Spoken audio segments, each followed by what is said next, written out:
Good morning. All right, so this video is all about expressions, an introduction to it. It might be a review for some of you, but if it's not, then you can copy this down as your own notes if you want, or just watch the video. So the first thing that we need to talk about in expressions is that there are different parts of it.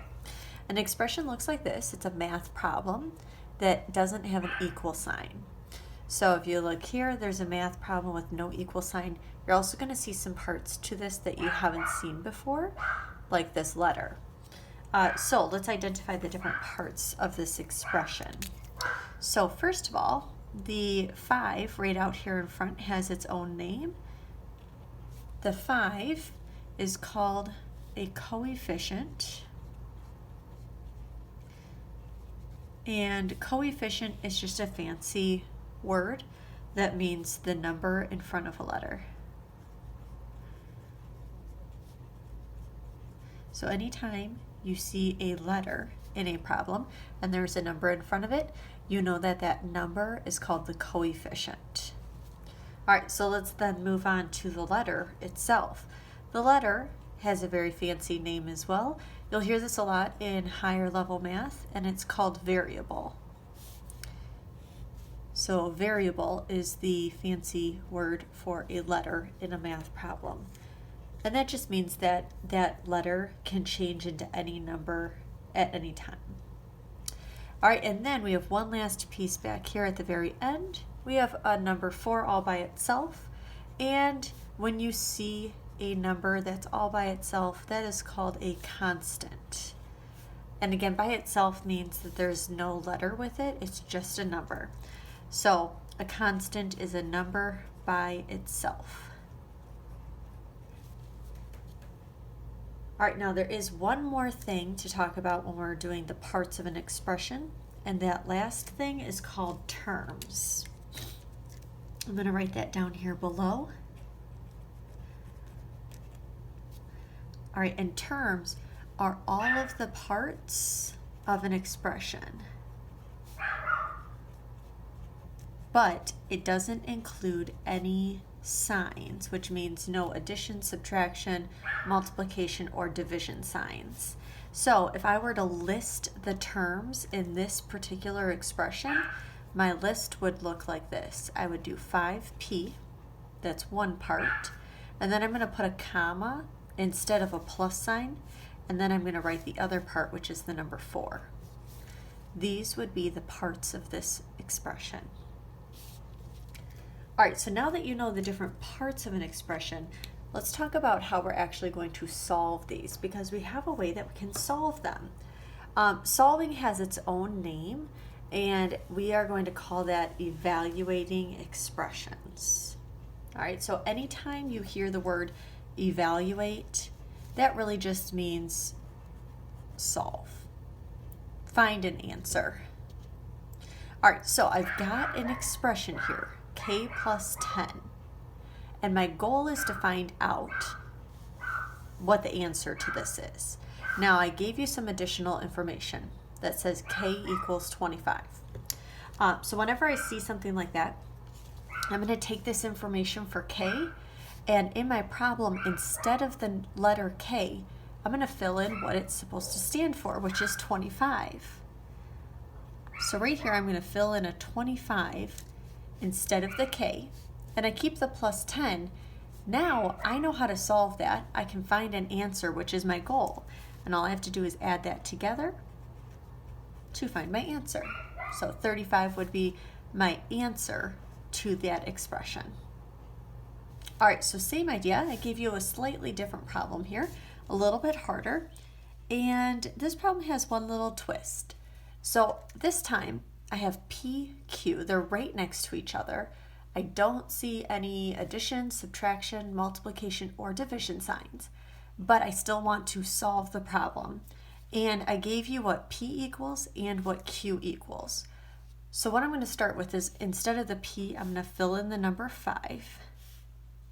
And instead of the Q, I'm going to fill in the number 8. Now there's one twist to this, like I said, and it is that this does not equal 58. there is something going on between the P and the Q that we've talked about in class, something invisible that is actually in between those two. And if you remember, there is invisible multiplication. I'm going to write that down. So whenever you see two things right next to each other with nothing in between, you know it's invisible multiplication.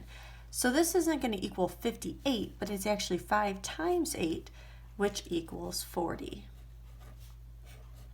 So invisible multiplication will be something that you see a lot with expressions.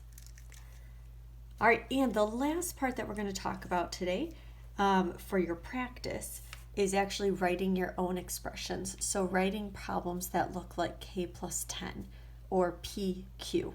And I've got a few examples for you to try this with.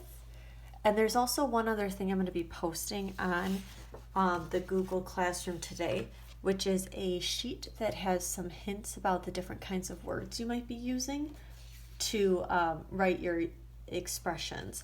So I've got a sheet that looks like this, and we've done this before where we wrote out different keywords that tell me if I'm adding or if I'm subtracting, multiplying, and dividing. So I found this one online for you guys, and it'll be in the Google Classroom for you to use as you are working through the different problems we have.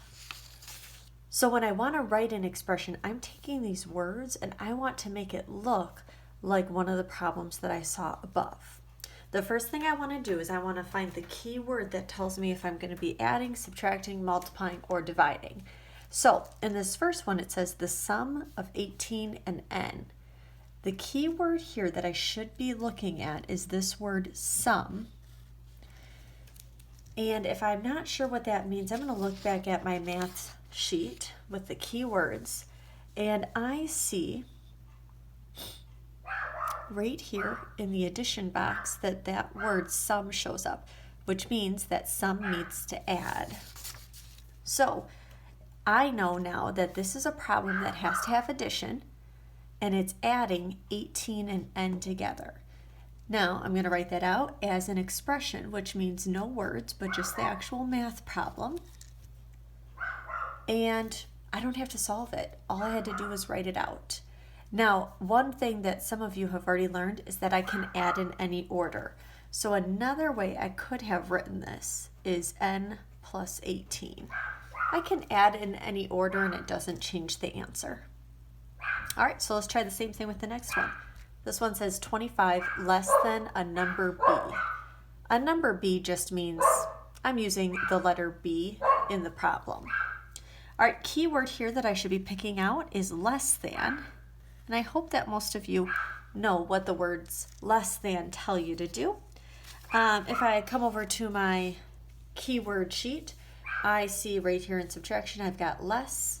Less than means the same thing. So I know that I should be subtracting. Now, I picked this one specifically because there's a little trick to it.